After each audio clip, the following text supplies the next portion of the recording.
Assalamualaikum warahmatullahi wabarakatuh. Izin memperkenalkan diri.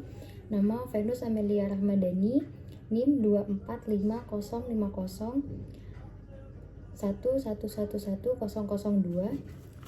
dari kelas O. Di sini saya akan membuat video resume tentang case study dengan tema yang saya ambil, dampak sosial penyakit pernafasan pada ternak ayam broiler di Lampung.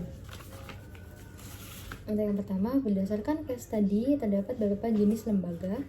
Yang pertama ada divisi produksi dan pemeliharaan, yang kedua divisi pakan dan nutrisi, yang ketiga divisi kesehatan hewan, yang keempat divisi pengolahan dan distribusi, yang kelima divisi sumber daya manusia dan pelatihan, keenam divisi kemitraan dan pengembangan peternak, yang ketujuh divisi penelitian dan pengembangan. Yang kedua, ada bentuk fungsi lembaga yang berada di dalam case study yang saya ambil. Yang pertama, ada divisi produksi dan pemeliharaan. Dengan adanya ini, divisi produksi dan pemeliharaan ini bertanggung jawab terhadap pemeliharaan ayam dan memastikan standar kualitas dan kesejahteraan hewan. Yang kedua, divisi pakan dan nutrisi menyediakan dan mengelola pakan dan mengawasi ketersediaan pakan. Yang ketiga, divisi kesehatan hewan menjaga kesehatan hewan dengan pemberian vaksinasi dan penanganan penyakit. Yang ketiga, berdasarkan case study yang saya ambil, berikut ciri-ciri umum pada tiap lembaganya. Nah, di sini saya akan menyebutkan 3 saja. Yang pertama, divisi produksi dan pemeliharaan. Ciri umum lembaganya adalah proaktif, kooperatif, dan fleksibel namun terstruktur.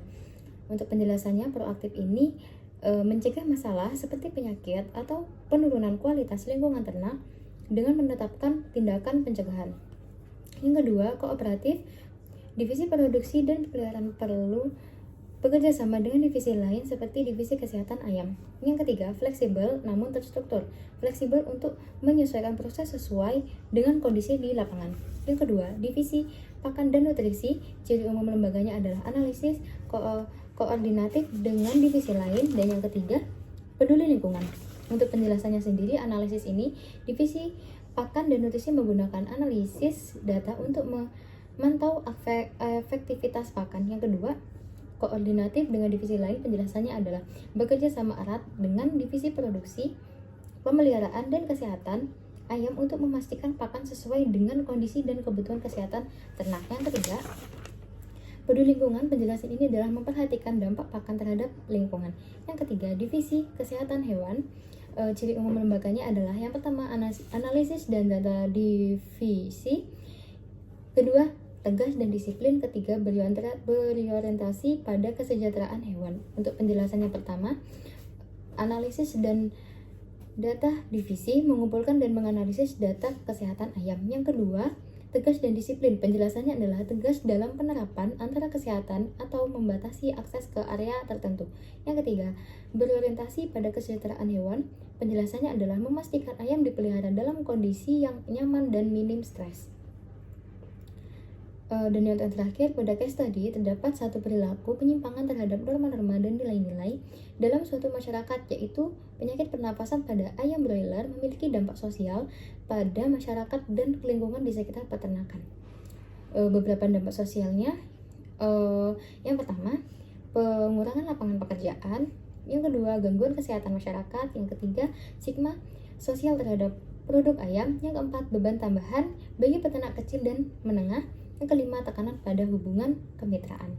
Yang kedua, divisi kekuasaan. Berdasarkan case study yang saya pilih dengan tema dampak sosial penyakit pernapasan pada ternak ayam broiler di Lampung.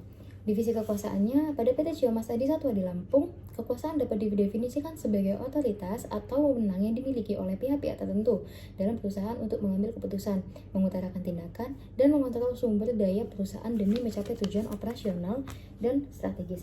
Kekuasaan ini umumnya dipegang oleh manajemen atau pemimpin di berbagai tingkatan organisasi, mulai dari manajer produksi, manajer distribusi, hingga direktur regional.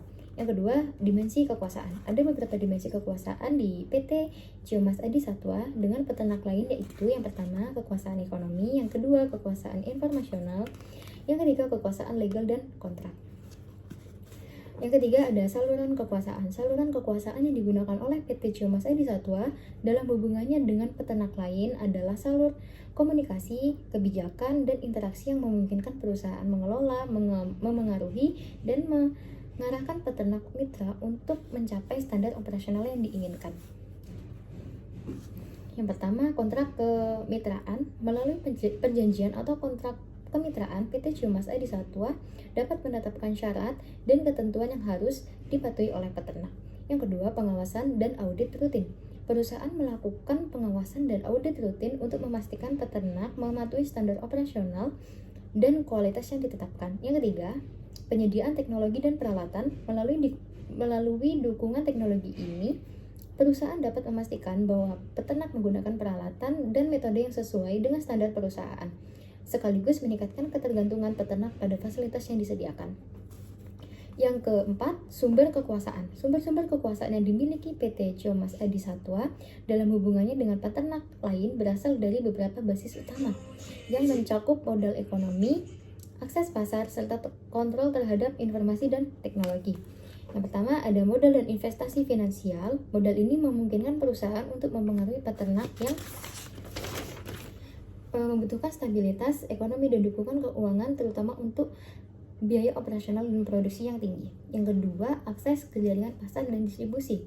Sebagai bagian dari jaringan bisnis, PT Ciumas Adi Satwa memiliki akses langsung ke pasar nasional maupun internasional, memberi keuntungan kepada peternak lain dalam penjualan produk. Yang ketiga, keahlian dan teknologi dalam industri peternakan.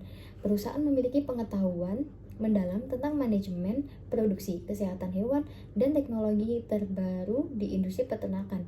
Akses ini memungkinkan PT Ciumas Adi Satwa untuk memberikan pelatihan dan memperkenalkan teknologi modern kepada peternak lain. Yang kelima, sumber kekuasaan dilihat dari peternak lain. Yang pertama ini ada kontrol atas produksi dan kualitas produk. Yang kedua, ketersediaan lahan dan infrastruktur peternakan. Yang ketiga, kemampuan untuk berkolaborasi untuk bergabung dalam asosiasi. Yang keenam, unsur kekuasaan. Beberapa unsur kekuasaan peternak yang dapat memengaruhi penyakit pernapasan pada ayam broiler dapat di PT Ciumas Adi Satwa. Yang pertama, ada kontrol atas manajemen kesehatan dan kebersihan kandang.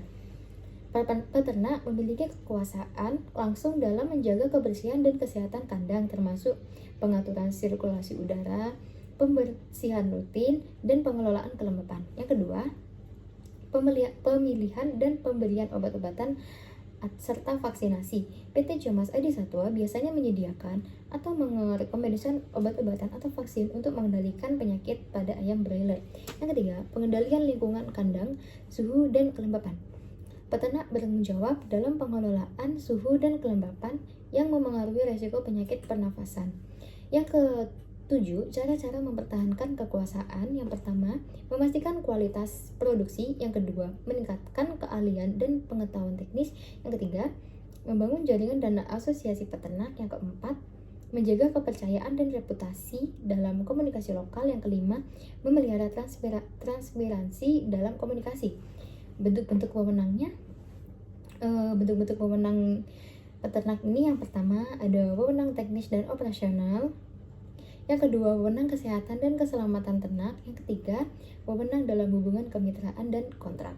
Pekan ketiga, yang pertama ini ada tantangan utama yang dialami peternak lain, antara lain yang pertama skala produksi, dua ketergantungan pada perusahaan, tiga margin keuntungannya terbatas, yang keempat standar kualitas yang ketat, yang kelima risiko penyakit ternak, keenam penanganan internal antar mitra, yang ketujuh kontrak yang mengikat. Yang kedua, solusi untuk menghadapi tantangan ini ada beberapa macam. Yang pertama, meningkatkan kapasitas teknis. Yang kedua, negosiasi yang lebih baik. Ketiga, diversifikasi usaha. Keempat, mendokumentasikan dan menganalisis data produksi.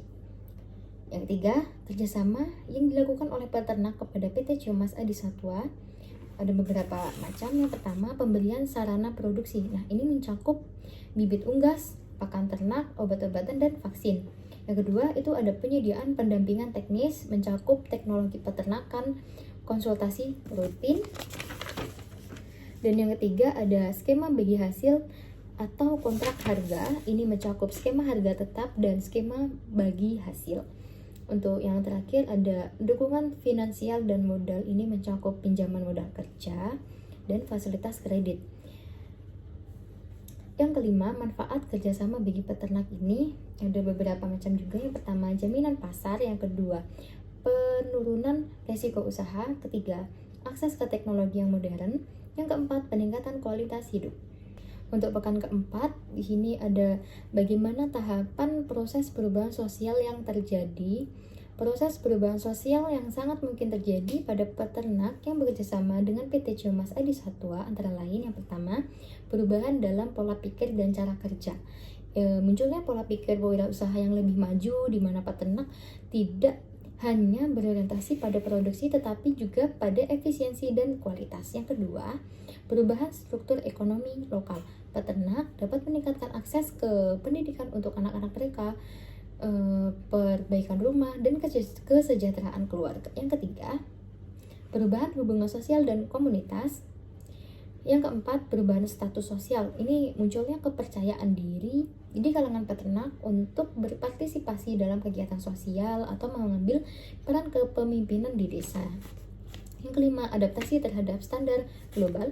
Peternak mulai terbiasa dengan standar global seperti manajemen kesehatan hewan, kebersihan kandang, dan sertifikasi produk yang mengubah cara mereka menjalankan usaha.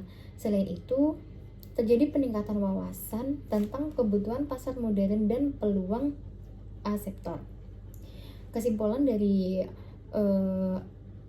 ini semua, proses perubahan sosial bagi peternak yang bekerja sama dengan PT Ciumas Adi Satwa bersifat kompleks dan melibatkan peningkatan ekonomi, penyesuaian budaya, dan pembaruan pola pikir dalam peternak. Perubahan ini juga memerlukan adaptasi yang baik agar peternak dapat menikmati manfaat jangka panjang tanpa kehilangan identitas dan kemandirian mereka. Sekian video resume case study saya tentang dampak sosial penyakit peternakan pada ternak ayam broiler di Lampung. Terima kasih. Wassalamualaikum warahmatullahi wabarakatuh.